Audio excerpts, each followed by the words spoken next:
के 2 या 3 दिन बीत जाने के बाद जिस तरह से बातें सामने आ रही थी, तो कितने दिन बाद ये माँ का शव मिला है आपके?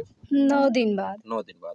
और पिताजी का? 10वें दिन मिला है। और 1 दिन बाद। कारण क्या? 1 दिन अच्छा, मतलब माताजी के 1 दिन पहले मिला था, हाँ। फिर पिताजी का 1 दिन बाद मिला था। तो माताजी के जो बरामद हुआ है उसमें क्या बातें सामने निकल के आ रही हैं? यही कि उनको हत्या करके मारा गया उनका है। गला दबाकर मारा गया, हाँ। ऐसी बातें आ रही हैं। पोस्टमार्टम रिपोर्ट अभी तक आप लोगों को मिली है? नहीं, अभी तक हम अभी तक नहीं देखे हैं। आप सभी का स्वागत है फिर से एक नई वीडियो में।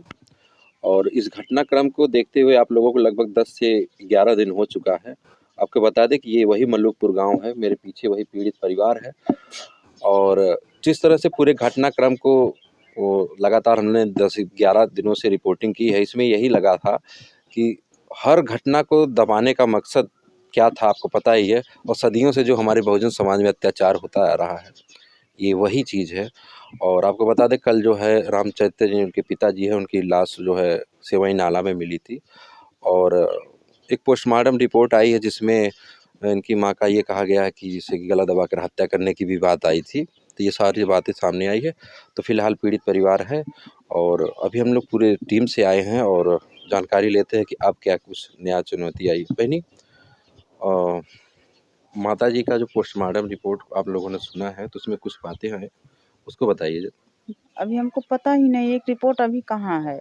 वहाँ जो थाने में जमा है, बोल रहे थे कि 2-3 दिन के अंदर मिलेगा। अच्छा, 2-3 अभी दिन। मिला नहीं है। तो जैसे मतलब लोगों का आना जाना लगा हुआ है, तमाम सारे राजनीतिक दल के हैं। आपको बता दें कि बसपा के ही प्रयास से ये मिला है। मैं पूरी घटनाक्रम जो कल सुबह से ही मैं रिकॉर्डिंग कर रहा था, नहर पे मैंने खुद खोजा है और कल 12 बजे तक मैं वहीं पर था। फिर 3 बजे के आसपास जो है बरामदगी होती है।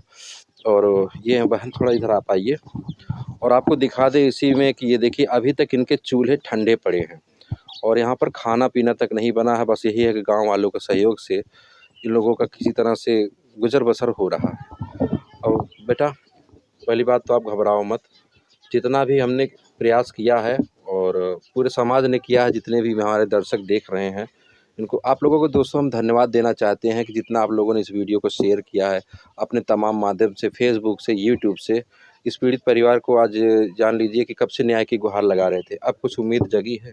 जी सर।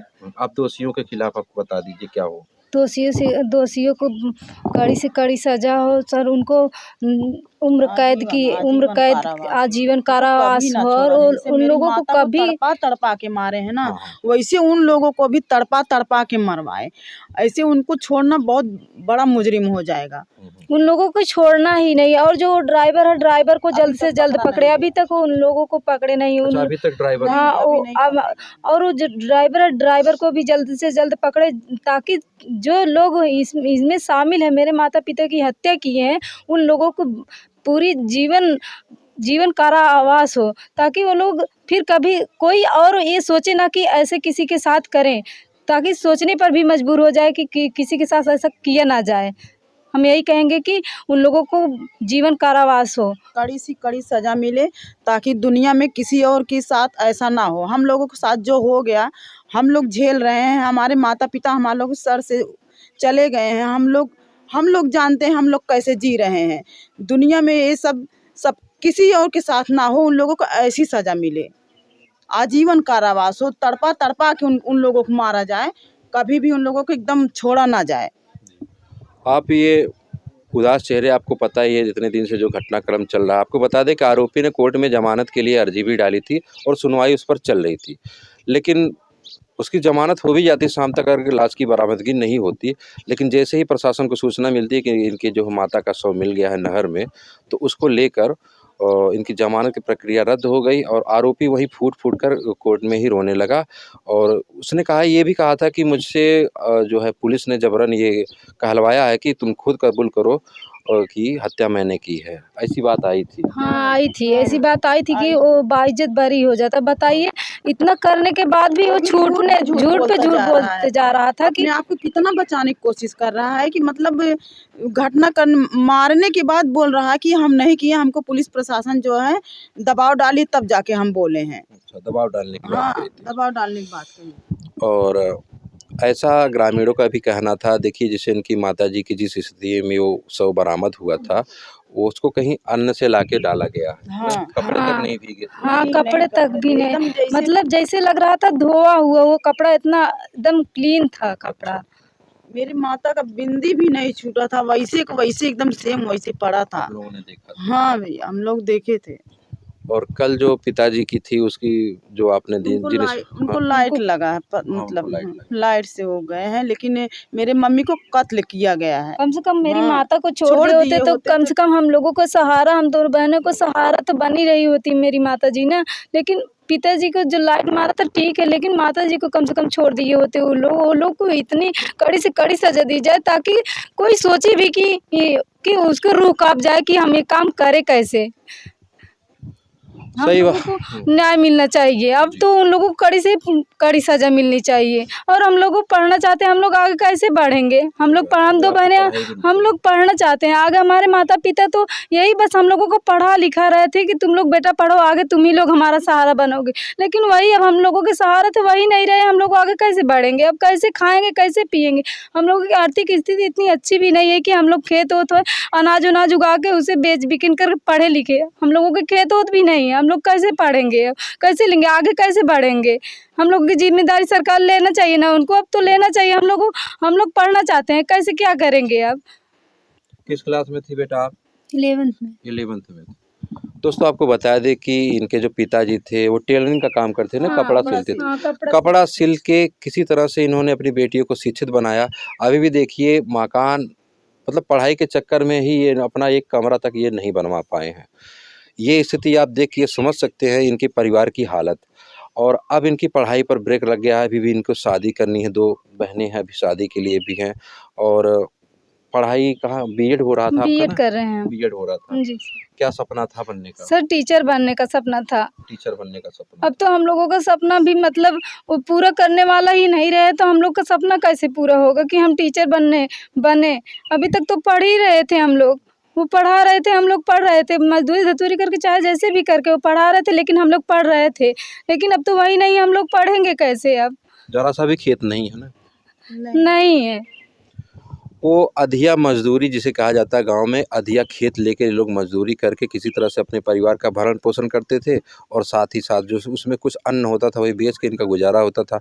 छोटी सी इनकी सिलाई की दुकान थी जिसके जरिए वो अपने परिवार का भरण पोषण करते थे। जी सर। ठीक है।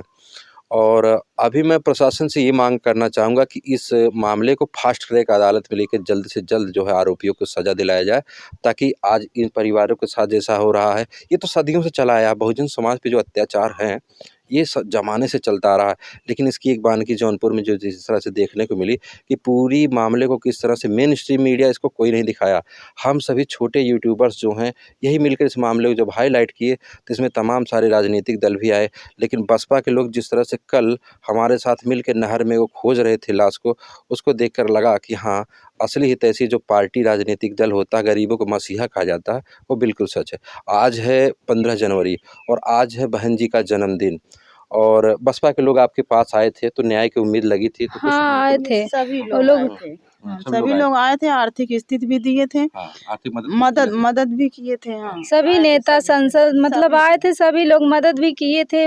मतलब वो लोग साहस भी दिए हैं और साथ मिलकर हाँ, साथ मिलकर हम लोगों को साथ दिए, तभी तो हम लोग अपने माता पिता का अंतिम दाह संस्कार कर पाए हैं, कर रहे हैं। नहीं तो कहाँ से हम लोग कर पाते। सही बात है, जो आर्थिक मदद थी बसपा वालों ने की। और अभी रात में लगभग 11-12 बजे अंतिम संस्कार हुआ है ना। हाँ। पिताजी की बॉडी का जो है वो हाल था। दोस्तों आपको बता दें कि 10 दिन बाद आपको पता ही होता है जिस तरह से पाया गया था। वो 2 बच्चे थे, वही उन्होंने बकरी चरा रहे थे बच्चे, उन्होंने ही खोज के ये निकाला है। और उसके बाद तब जाके शासन प्रशासन आया। लेकिन हम लोग जब सुबह से खोज रहे थे सिर्फ एक ही पुलिसकर्मी वही मिला था, बाकी बसपा के लोग लगे थे और सब जो ग्रामीण थे वो भी खोज रहे थे, रिश्तेदार लोग भी सब लगे थे। हाँ, सभी मेरे क्योंकि हम गाँव लोगों ने अपने स्तर से इसको खोजबीन की है और प्रशासन की साफ लापरवाही इसमें नज़र आ रही थी। अब बेटा, अब आगे का जीवन कैसे चलेगा?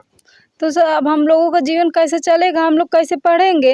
हम लोगों के जो हम लोगों के सर से तो माता पिता का साया उठ गया है ना। तो आदित्यनाथ योगी जी से हम लोगों ने यही विनम्र करेंगे कि हम लोगों की वो जिम्मेदारी ले, हम लोगों को पढ़ाए। अब तो हमारे घर में एक नौकरी ज़रूरी है ना कि हम लोग पढ़े लिखे कैसे क्या करेंगे? हमारा घर कैसे चलेगा? हम लोग खाएंगे क्या, पिएंगे क्या? हम लोगों को कैसे पढ़ेंगे? बताइए, अब हम लोग क्या करेंगे? तो चलिए मैं शासन प्रशासन से यही मांग करता हूँ कि कम से कम इस परिवार को इतनी आर्थिक मदद की जाए ताकि ये सक्षम हो सके अपने आगे की शिक्षा के लिए, अपने आगे की गुजर बसर के लिए, 2 बेटियां शादी करने के लिए, ताकि इनका अच्छे से जीवन यापन हो सके और संभवतः एक नौकरी तो इनके परिवार को बहुत ज़रूरी है। तो वीडियो यहीं ख़त्म करते हैं और बहुत अच्छा लगा आप लोगों का सहयोग। पूरे घटनाक्रम को आप लोगों ने जिस तरह से शेयर किया है हर माध्यम से, और सभी छोटे बड़े चैनल जितने भी लोग थे इसमें जुड़े हुए थे, सभी को मैं बहुत धन्यवाद करना चाहता हूँ कि पूरे मामले का पटाक्षेप हुआ, खुलासा हुआ, दोनों शव की बरामदगी हुई। जिस तरह से कहा जा रहा था कि इसमें लीपापोती हो रही है, तमाम आपके चाचा के ऊपर भी आरोप लगे थे, ऐसी बात सामने में आई थी। तो ये सब बिल्कुल गलत बातें हैं कि कुछ लोगों ने यहाँ पर पैसा लेके मामले को दबाए हैं, लेकिन जिस तरह से ये सब घटना हुआ है, इस पर आपकी क्या राय है? कमेंट करके ज़रूर बताना। फिर मिलते हैं किसी नेक्स्ट वीडियो में, तब तक के लिए जय हिंद।